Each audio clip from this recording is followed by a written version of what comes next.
తోగు పాలు గరిటెడైన చాలు, కడవడైన నేమి కరము పాలు, భక్తి కలిగి కూడు పట్టెడైన చాలు, విశ్వదాభిరామ వినరవేమ. ఈ పద్యంలో వేమన గారు చెప్పిన విషయం ఏమంటే,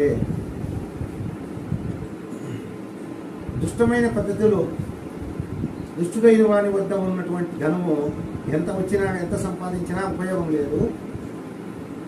ప్రేమతో పెట్టిన వాడు పిడికడు పెట్టినా కానీ అది మనకు ఎంతో విలువ ఇచ్చినంత తృప్తి కలుగుతుంది.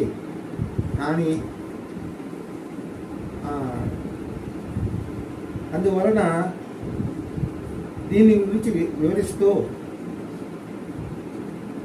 గరిటెడైనను చాలు, గంగి గోవు పాలు గరిటెడైనా సరిపోతాయి, సాధువైనటువంటి ఆవు పాలు గరిటెడైనా సరిపోతాయి, కానీ గాడిద పాలు కడవడైనా ఎందుకు అని అన్నాడు. అంటే ఇది సహజంగా లేదు. ఎందువల్లంటే యోగి దృష్టిలో గాడిదైనా ఒకటే, పంది అయినా ఒకటే, మనిషి అయినా ఒకటే, అన్ని జీవులను సమదృష్టిలో చూడడమే యోగి లక్షణం.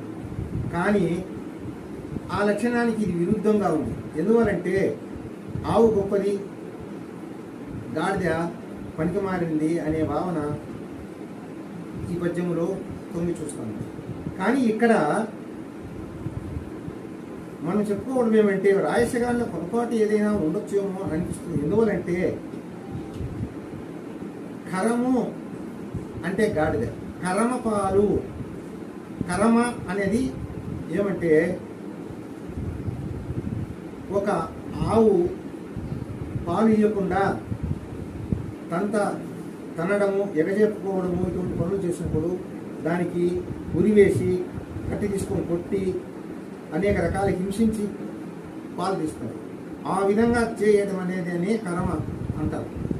అటువంటిప్పుడు కడవడైననేమి కరమ పాలు అంటే సాధువుగా ఇచ్చినటువంటి పాలు గరిటెడైనా సరిపోతాయి, దాన్ని బాధ పెట్టి దాని దగ్గర తీసుకున్న పాలు కడవడైనా కానీ ఉపయోగం లేదు అనే భావనతో ఏమని చెప్పినాడు అనుకోవచ్చు.